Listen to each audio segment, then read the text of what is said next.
मेरा मन क्यों तुम्हें चाहे, मेरा मन। अरे टीचर क्या बात है। क्यों तुम्हें चाहे, मेरा बड़ी खुश लग रही हो। क्या हाँ। बात है, इतनी सुरीली गा रही हो। हाँ बच्चों, आज मैं खुश तो बहुत हूँ। आपको पता है कि आज मैं एक नए सेशन के साथ प्रस्तुत हुई हूँ और हम आज एक नई विधा को सीखेंगे, जो पद्य की एक नई विधा है उसके बारे में सीखेंगे, जो हमारे अध्ययन के दुनिया में उसने कदम रखा है, और वो है हाइकू। तो हाइकू में 10th स्टैंडर्ड में ये चौथा पाठ है, मन, जिसके बारे में आज हम पढ़ने वाले हैं। और ये विकास परिहार जी ने बहुत सुंदर भावों को व्यक्त किया है जीवन के। तो देखते हैं आगे क्या होता है मन में। तो बच्चों, जैसे हमने कहा कि विकास परिहार जी ने इस हाइकू को लिखा है, और अब हम थोड़े बातें विकास परिहार जी के बारे में जान लेते हैं। विकास परिहार जी का परिचय, जन्म इनका 1983 मध्य प्रदेश के गुना जिले में हुआ था, और उन्होंने भारतीय वायुसेना को भी अपनी सेवाएं दी थी 2000 से 2006 तक, यानी कि वो भारतीय वायुसेना में कार्यरत थे।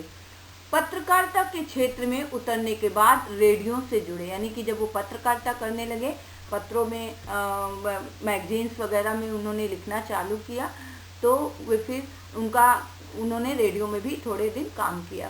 साहित्य में बहुत अच्छी रुचि थी, इसलिए नाट्य गतिविधियों से भी जुड़े रहे, यानी कि नाटक वगैरह जो मंचों पे नाटक किए जाते हैं, उनसे भी उन्होंने बहुत अच्छे से वहाँ पे भी अपनी कार्यरत रहे।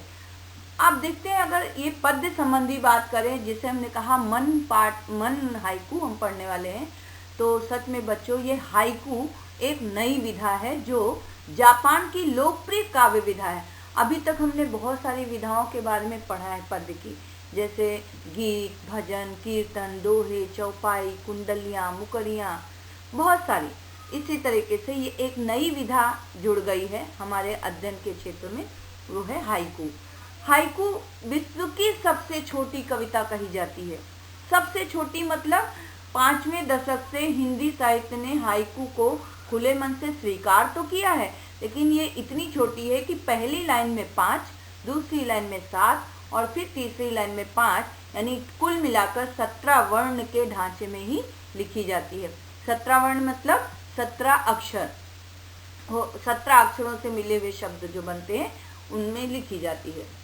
और इस हाइकू में, यानी कि ये जो हाइकू हम पढ़ने जा रहे हैं, इस हाइकू में कवि ने अपने अनुभव, यानी कि अपने एक्सपीरियंसेस और छोटी छोटी विभिन्न जो बातें होती हैं जीवन में, जीवन जीते समय, उनको एक अर्थपूर्ण शब्दों में, यानी कि आप जब पढ़ोगे तो उसमें एक अर्थ निकलेगा, सीमित शब्दों में, बहुत छोटे, जैसे कि हाइकू की विधा ही छोटी है, तो सीमित शब्दों में प्रस्तुत किया है।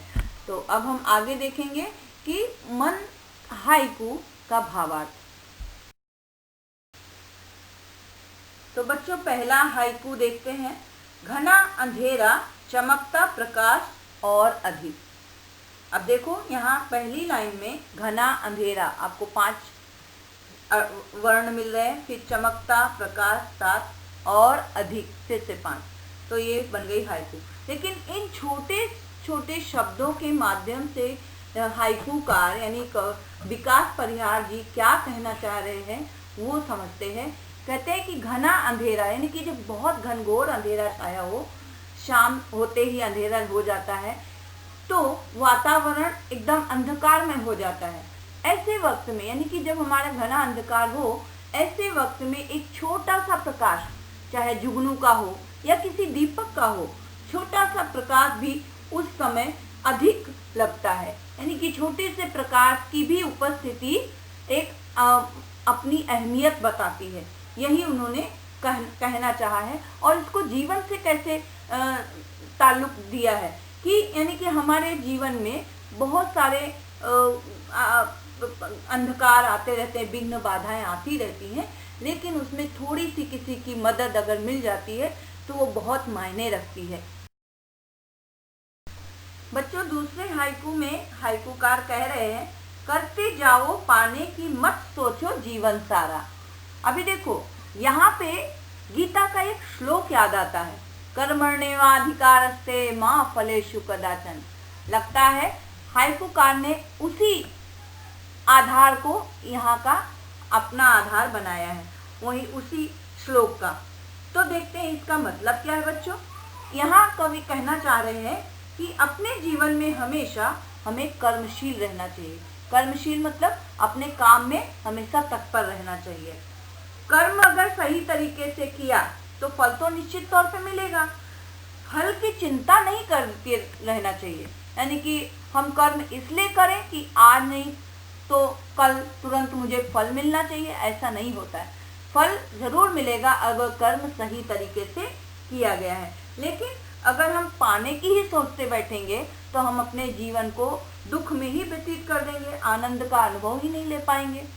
तो इसलिए अपने कर्म को हमेशा अच्छे तरीके से करते रहना चाहिए, पाने की चिंता में दुख का अनुभव नहीं करना चाहिए। तो बच्चों, जीवन नैया मझधार में डोले संभाले कौन।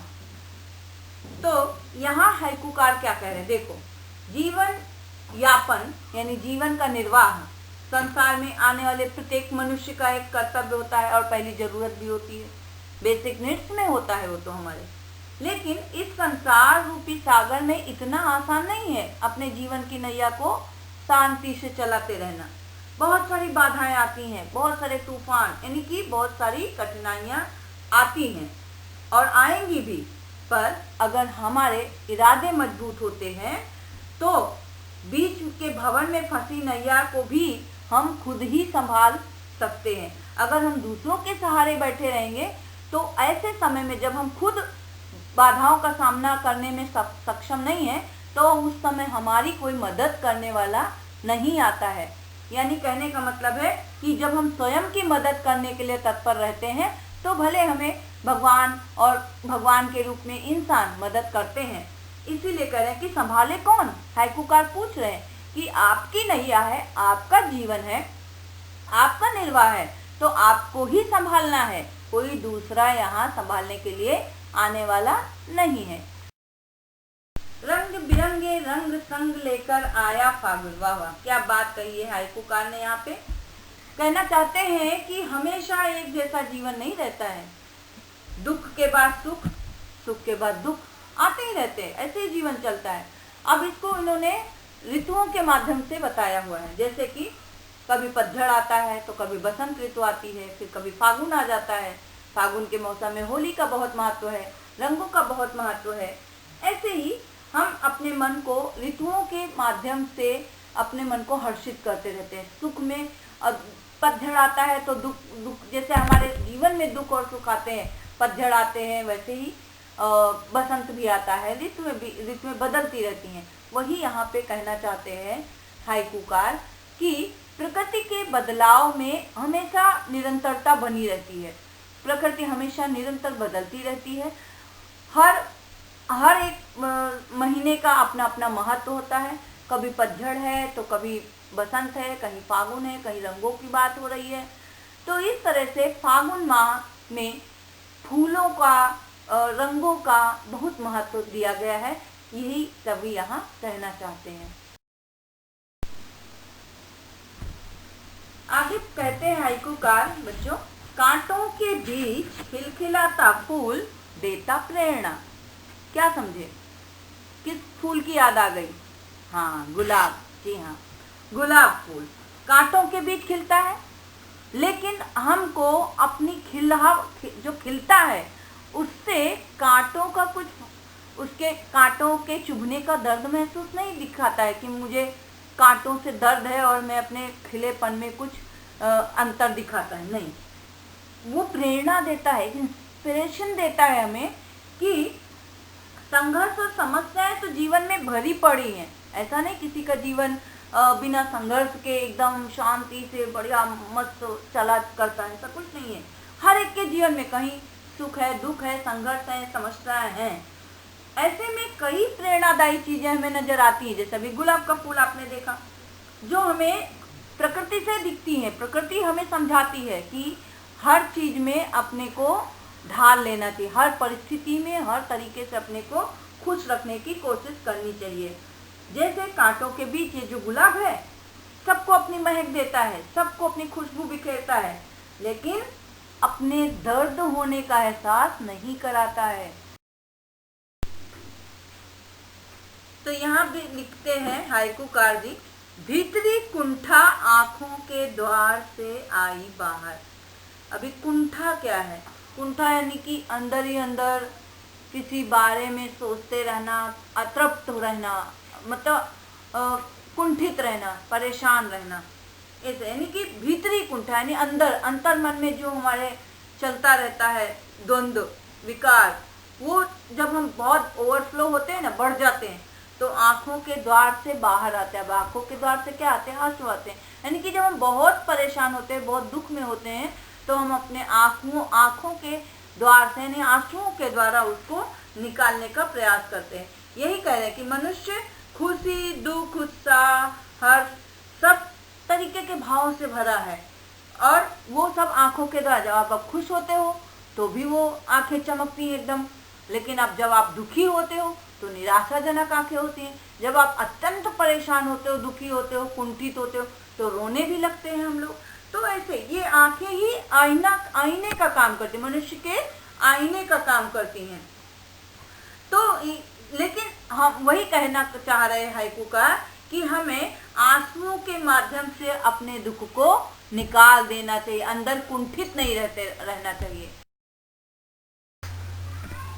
बच्चों, इस हाइकू में विकास जी ने कहा है कि खारे जल से धुल गए विषाद मन पावन।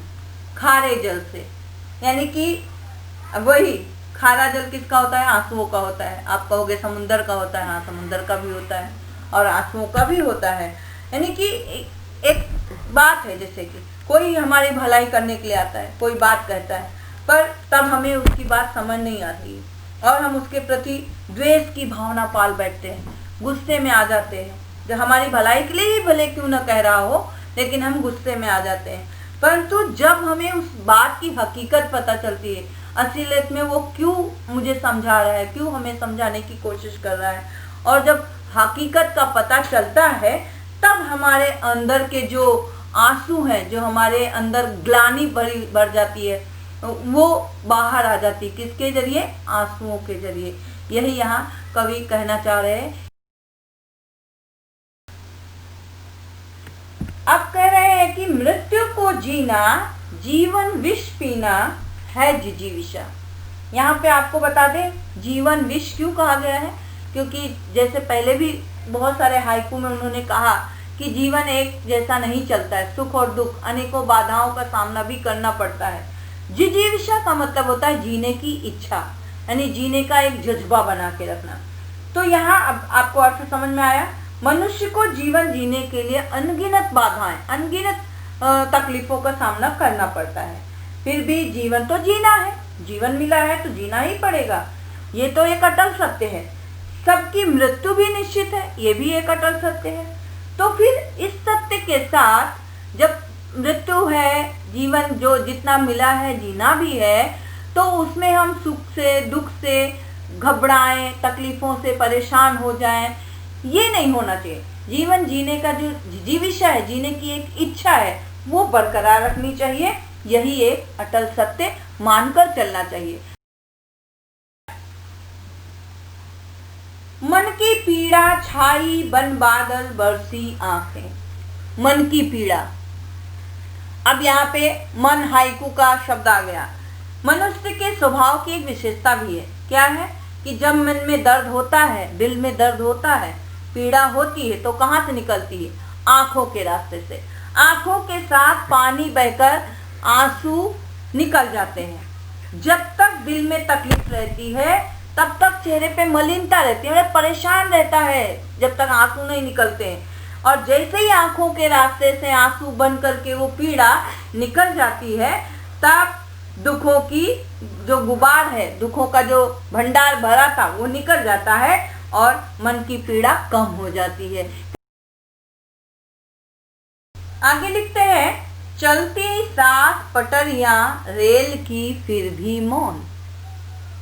जाहिर है रेल की पटरियां 7 चलती हैं, एक साथ चलती है, लेकिन एकदम मौन, कोई किसी से मिल ही नहीं पाती। कोई ऐसा जगह नहीं है, कोई ऐसी जगह नहीं होती जहां वो एकाकार हो जाए। तो ऐसा ही हमारे जीवन में आने वाले सुख दुख के लिए कहा है हाइकूकार ने, कि जैसे जीवन है तो हमारे दुख है, सुख है, उतार है, चढ़ाव है, ये रेल की पटरी की तरह चलते रहते हैं हमारे साथ, लेकिन एक साथ नहीं आते हैं, क्योंकि जब सुख है तो दुख नहीं होगा, दुख है तो सुख नहीं होगा। ये एक तरीके से मौन तरीके से हमारे जीवन के साथ चलते रहते हैं। हाइकूकार फिर आगे कहते हैं कि सितारे छिपे बादलों की ओट में सूना आकाश। यानी कि ज्यादातर इन्होंने सारे हाइकू में जीवन के उन छोटे बड़े अनुभवों को ही व्यक्त किया है। अब यहाँ पे कह रहे हैं कि जब बादलों में सितारे रात में होते हैं तो बादल एकदम आसमान चमकता रहता है एकदम टिम टिम टिम टिम तारों के साथ, लेकिन जब उन पे बादल छा जाते हैं तो वे ओट में बादलों के पीछे छिप जाते हैं और आकाश सूना सूना दिखाई देता है। अगर जीवन को इससे हम लेते हैं, अपने जीवन को इससे तुलना करते तो यानी कि खुशियां आती हैं, लेकिन कभी कभी उन खुशियों पे दुखों का ग्रहण लग जाता है, दुख रूपी बादल छा जाते हैं और हमारा जीवन एक सूने आकाश के जैसा हो जाता है। लेकिन ये हमेशा नहीं रहता है, ये एक टाइम के, एक छोटे समय के लिए रहता है, फिर वो धीरे धीरे बादल छट जाते हैं और आकाश एकदम क्लियर दिखाई देने लगता है, तारे भी टिम टिम टिम टिम करने, यानी कहने का मतलब जीवन फिर से अपनी पटरी पे आ जाता है। हाँ, तो आगे लिखा है, तुमने दिए जिन गीतों को स्वर हुए अमर। यहाँ तुमने किसको कहा है बच्चों?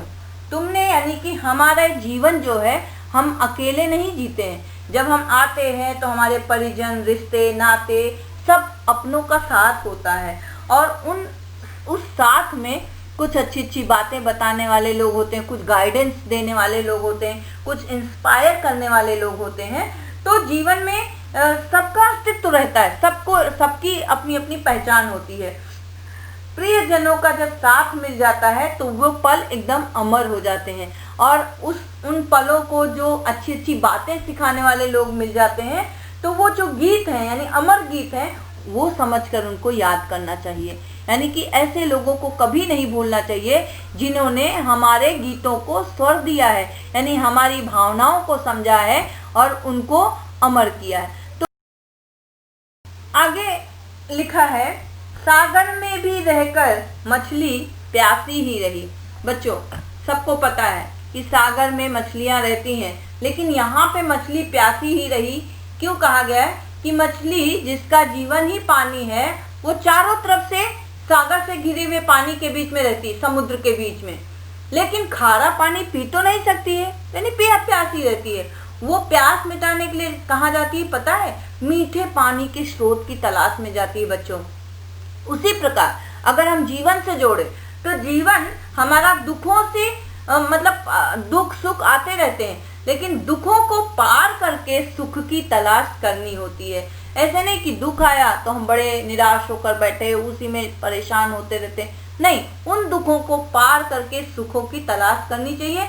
अर्थात अनगिनत आकांक्षाएं हमारी जो जीवन में होती हैं उनको पूरा करने के लिए अपने दुखों को भी पार करते हुए सार्थक प्रयास करते रहना चाहिए। तो बच्चों यहाँ पे हमारा मन जो हाइकू एक नई विधा आज हमने सीखी, उसका भावार्थ हमने बताने का प्रयास किया है और हमें आशा ही नहीं पूर्ण उम्मीद भी है कि आपको अच्छे से समझ में आया होगा। आप इसको निरंतर दोहराते रहिए और इसके कृति पत्र के साथ हम अगले सेशन में उपस्थित होंगे। तब तक के लिए आपको राधा टीचर का बहुत बहुत धन्यवाद। God bless you.